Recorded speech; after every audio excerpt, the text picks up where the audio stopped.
Hey, so this is kind of like a comic haul, new comic book day, bits and bobs kind of video. I'm not doing an unboxing because they've really messed up my comic order. I was meant to have like 3 parcels this week, one from 2 weeks ago, that's not turned up, one from this week turned up, the other 2 haven't come up, so 4 parcels, sorry. So yeah, not very happy. So I thought, yeah, I'll just do so I had New Comics Book Day, went with my daughter to Manchester to see what special things they have for New Comics Book Day in the 2 local comic shops in Manchester, Forbidden Planet, Travelling Man. So yeah, it was really good, and I'll go through what I got and I'll show you what came through the post. Like I said, I did get 1 parcel, which is some back issues what I ordered, and also 2 new titles.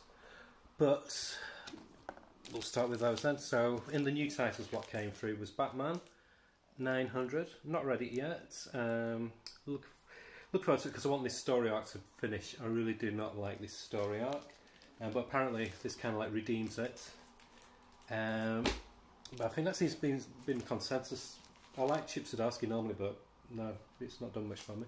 So I've got Shazam by Dan Mora and Mark Waid. Looks amazing. Again, not read it. You'll find out why in a bit, why I've not read any of these comics. And I got some back issues because I've ordered the first hardcover of this. I'm not one of those who's precious about getting it in one format. So I've got the hardcover that covers the first 5 issues, and I've got these recent issues, and I'm going to go and I've ordered all the ones in between as well. And this is World's Finest. I did have the first 2 issues of this when it first came out, but I don't often do this, but I did a silly thing and I got rid of them because it just didn't click with me, and then I found out a few months down the line that it kind of became really good.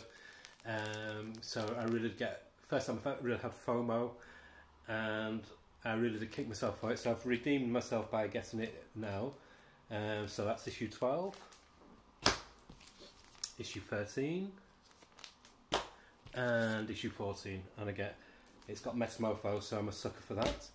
And because one of my parcels is definitely lost, I should be able to get the 4 of the issues from the same supplier still, but one of them has definitely sold out. So from a comic shop, I did pick up Green Arrow #1. Got the standard cover. Yeah, I like it. The only thing, I don't know if I'm a weird one, but I'm not a big fan of superheroes who are more like street level, like being thrown into like timey-wimey stuff and space stuff. So that kind of, I like Green Arrow when it's more street level, but it's still good. Art's great. Story is good. I'm going to carry on because Green Arrow's Oliver Queen is one of my favourite characters, so pleased he's back. And I'm pleased it's not 6 issue anymore, it's 12 issue. Fingers crossed it becomes ongoing, like they did with Poison Ivy. So, from there, like I said, we went to both comic shops for free comic book day. And my daughter got a stack of comics. She got about 20. And she got some manga and Giant Days as well, because if you do free comic books, they do buy stuff as well to support the comic shops because they pay for these. So I just basically cherry picked. I didn't want to get like the event ones like that time with DC or Marvel or anything like that. I'm not really bothered about event comics. So I got one of my favourite teams. I got the comic of the Fabulous Furry Brothers. Not sure if this stuff is in the compendium I've already got, but always get anything if it's got Fabulous Furry Brothers. That's from Fantagraphics. And then from 2000 AD, got the Regened freebie, best comic ever. Nice, fun comic. I'm quite pleased that they've brought back young people's comics for the UK. It's really good. And I got Red Sonja. Again, not read any of these yet, and like I said, you will find out why. This is the new team of Torun. What's she called? Torun Grombeck and Walter Giovanni on art. I'm sure the story's good. The artwork doesn't really click with me. I've said this before. If the art throws me out of the comic, I won't buy the comic. So I'm not sure. I'll try the first one when it comes out. This I definitely will be getting when it comes out ongoing, and that's Conan. The art in this is so nice. It's like a nice blend of European meets John Buscema, so it's like the perfect art combination. Because I gave up on Conan when it moved to Marvel, so I'm so pleased it's back with a company that looks like it's going to give it the respect it needs and it deserves, and it's got all the timeliney stuff what they had in the Dark Horse stuff. So choose that. Another one which has got gorgeous artwork. Good writers are Rick Remender, and this is The Sacrifices from Image, and it's going to be an ongoing coming out soon. And judging by the art of this, I think I'll definitely get this, and I'll definitely get it in floppy format. And Fish Flies from Jeff Lemire. This is his new series which is coming out soon. Meant to be a blend of like slice life stuff is when he normally draws his own stuff, but with horror elements like his more recent stuff. So definitely be trying that out. And this is the reason why I've not been reading my comics. At the Forbidden Planet, for that day, they were doing 20% off all graphic novels in store. So I thought, I'll go big. I'll get something I can't normally afford. Sorry, I'm just looking at my hair, it's really fluffy, I do apologise. And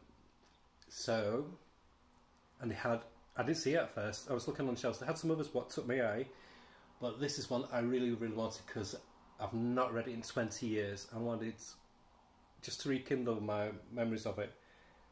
And it's by Alan Moore.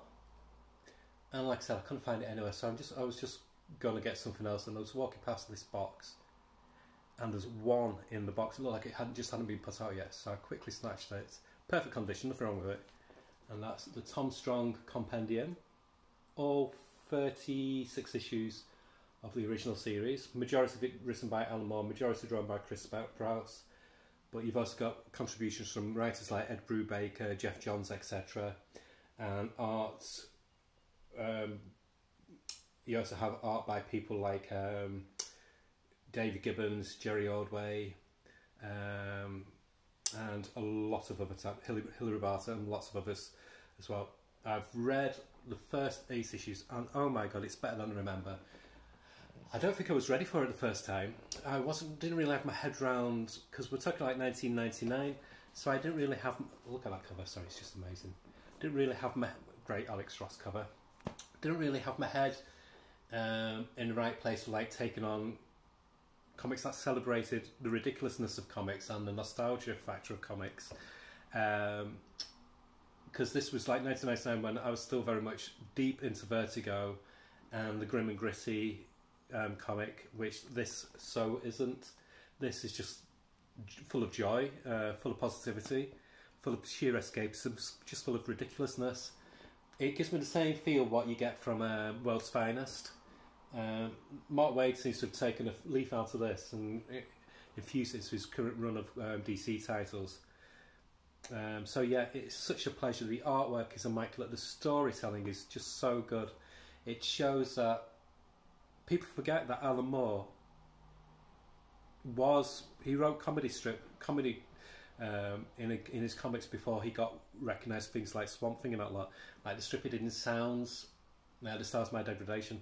It was an out-and-out comedy comic, and also DR and Quinch in 2000 AD, and Skiz as well had brilliant lines of humour. Swamp Thing did as well with some of the characters, and this has got that nice tongue-in-cheek humour, and he also prods fun at things like fascism in such a way that it's great. I mean, Tom Strong, his wife, he's married to this gorgeous black woman, and I mean, this was like 1999 when things like that just weren't.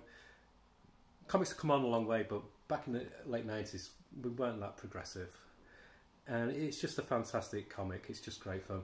I know recently Alan Moore's had quite a few naysayers, quite a few people ripping holes in it, but I think you've got to take things in context and read the whole thing without just picking things out at random, without reading the whole story.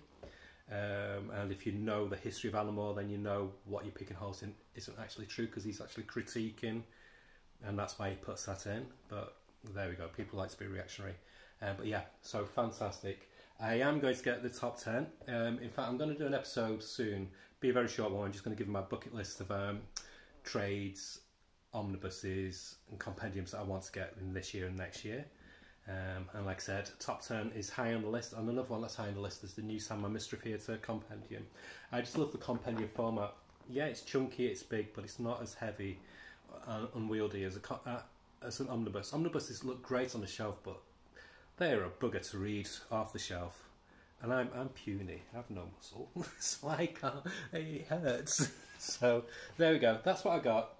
So that kind of like got me out of my funk. I was a bit near because of my comics being delayed so much. So I should be getting some coming this week. I'm not sure if I'm going to be doing...